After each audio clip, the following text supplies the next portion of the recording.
Ministry of Culture की meeting मखादा इनुंगानबी Manipuri dance academy न सिंधुना जिरीबांग की दिवोंग द लेबा अकादमी असिगी संगलेंदा मार्च 16 के चथरखिबा कंगले हराव जगोई with rites and ritual dance लिसिंगनी कुनिथोय कुलहुमदोय हाइना मिंथोनबा प्रोडक्शन कम वर्कशॉप गरांग मपुंग फाना लोशिनख्रे थोरमतुदा मैतै इनात कनबा लुप के present TH Kumba Luwang UFO Far East Manipur के प्रेसिडेंट खुमन जाओ अमते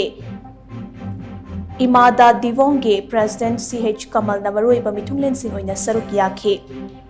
वर्कशॉप लोइशिनबकी थोरम अदुगा मरी लेनना इनुंगानबी मणिपुरी डांस अकादमी के सेक्रेटरी चंदाम बिरेन नाहाई वर्कशॉप असिदा लाई हराउबकी सरुक अमा ओइना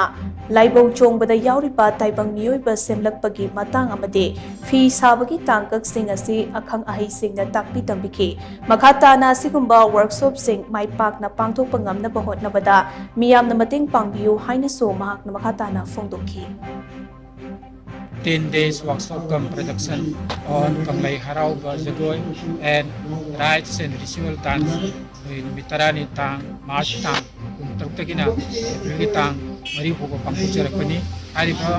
Muromasi, Masisina, Aruiba, Angsani, Maruina, Masida, Nang Sinda, Lai Harau Buddha, Lai Boksumuda, Miuina. Oglakpa semlakpa matungdagi semlakuna phi saba phawbagi oromase angangsing sida sengbadu maibi singna lai haraubuda tawbudu angangsing khangdabnina madugi process ado khangnanabagi aina hariba lai harauba masigi workshop sida aina angangsing takbi tambibani masi mathangdasu ena mapung phaba ma oinaba onajabada